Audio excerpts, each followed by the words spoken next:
Hey everybody, it's Tony Collum, and in this video I'm going to show you how to make this island. It's something my wife's been waiting on for a couple of years since we did our kitchen remodel, so stay tuned.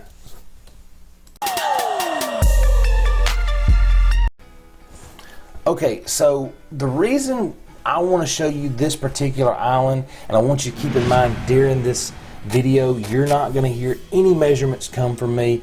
It's not that it's a secret, it's not that I'm trying to sell you anything or trick you into anything. I just want you to see how simple this is. I want you to understand this island can be changed for your needs.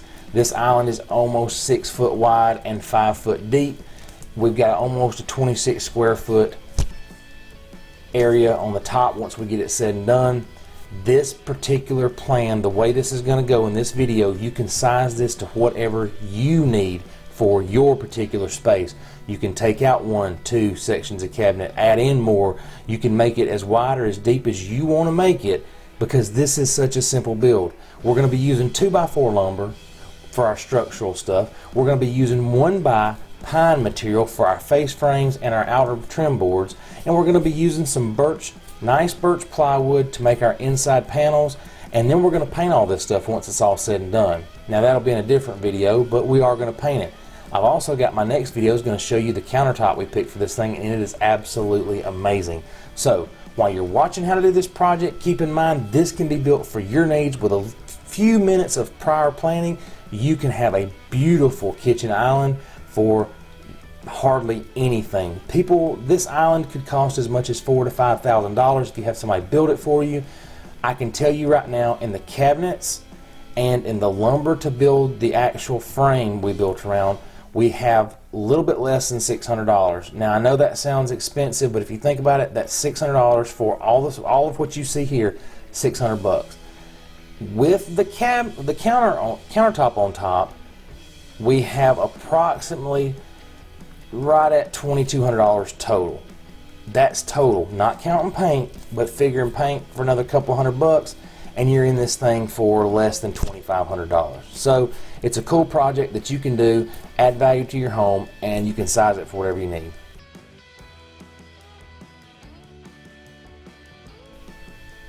Okay, for this project, my wife wanted a nice sized kitchen island.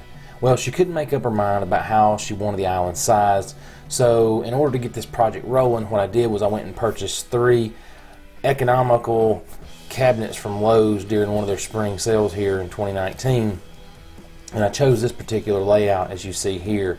You can choose whichever layout you have, whichever one you want, the size you want, mix match the cabinets. These are 3 individual cabinets, not one piece. However, you can also do the one piece cabinet itself. Now we knew the island needed to be big, so we decided to make a pretty good size overhang on the other side, and it's approximately 18 inches past the end of the cabinets is the overhang, so I decided to do this format here.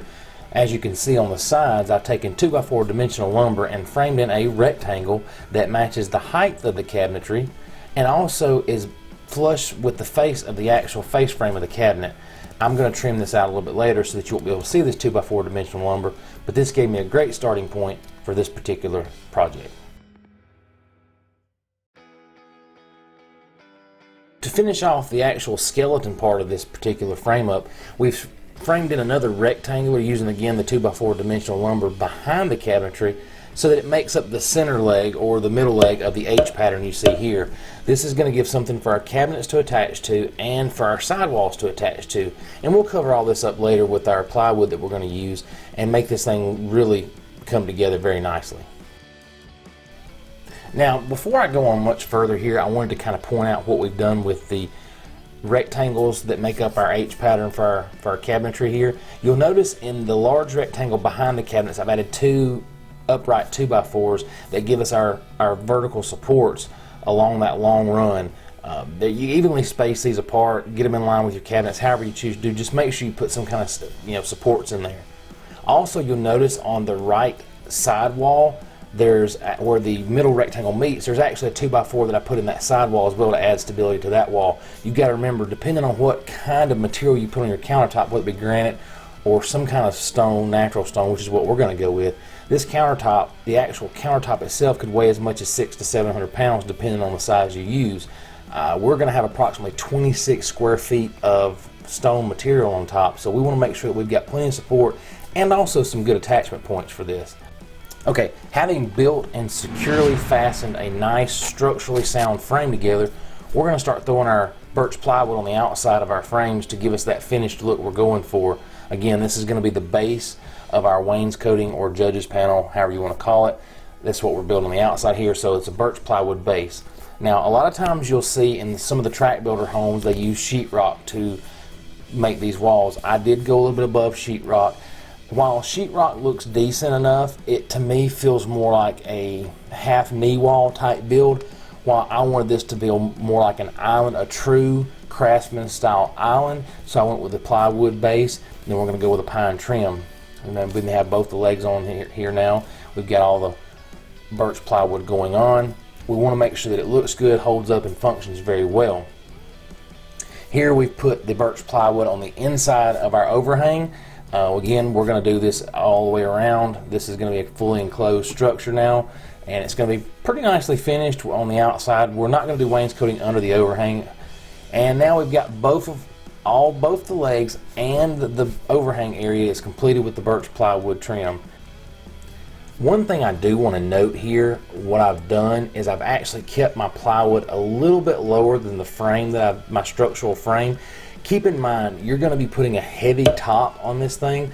You may go with a lighter top, but either way, if you ever decide to go with a natural stone or concrete or something like that on top, you do not want that concrete or natural stone top to be resting on your decorative outer panels, meaning your birch plywood or even your sheetrock for that matter. You want the weight of that counter to fall on the structural frame that you built. So I kept it, approximately an eighth or so down to keep it from running into the bottom of the stone, because I did not want the stone to cause us to bow. Also remember that with that much weight on top of your skeletal frame, you are going to get some settling over time. The fibers in the wood will condense, and it will kind of sort of settle in, and you still want to have enough of a gap that you don't run into that thing sitting on top of your actual plywood panels. So now with all of our birch plywood in place, we're going to start trimming out the sides, and to do that we're going to use 1x material. Now I've chosen to use pine, and I know some of you are probably thinking, well, why would you use pine and not some sort of hardwood when pine's softer? I understand that, but again, this is an island meant to take some abuse, and yes, the pine will maybe get some more dents and dings and things like that in it, but at the end of the day I was trying to do this thing as affordable as possible, and I wanted to keep my budget low, so we decided to go with painted pine for now. Again, I can take all these boards off, redo them, and replace them. I decided to use 1x4s and 1x6s to make up my box here, and I know the top really doesn't look proportional with the sides, but I'm also going to put a face plate on the front and back wall here, right there at the cabinet faces and on the back little wing walls there. So remember, that 1x4 that's running in the vertical position is actually going to look more like a 1x6 once we're said and done with the install of the face plates. Now here you see the face plates or the pine boards installed on the end of the wing walls on each side. Now also in the floor you'll notice there's a pretty good bit of ribbon shavings from me trying to slim down the dimensional lumber that made up my skeletal frame so that my trim boards actually fit flush. You'll notice where the nailer is sitting on top of the chisel, you'll notice those pine boards are a little bit taller than the actual face frame and wainscoting type lumber that's there. Again, I want my skeletal frame to sit higher than my trim wood because I do not want that heavy stone or countertop resting on top of my actual trim boards. Also, I did have to take some wood shims and shim up around my frame when I built this thing between my cabinets and such. But there's the face frame on the front. You'll notice how that's trimmed in very nicely, and it's a completed project at this point as far as the cabinetry goes. There are a few trim pieces I'm going to put between each individual cabinet so that it covers the gap there, and I also put trim boards along the bottom in front of the cabinets to kind of piece all that together, make it one piece. What I've done here is I've taken some basic materials, dimensional lumber, plywood, some pine 1x, and I made a nice island that we're going to stick a super sweet countertop on. You don't want to miss the next video. It's coming up after this one, maybe in a day or so. I want to throw this out there to you. This is going to be an awesome little project when we get said and done. Really affordable compared to what you can get made by Craftsman You can DIY this yourself, save yourself a ton of money. Make sure you subscribe. Thanks for watching.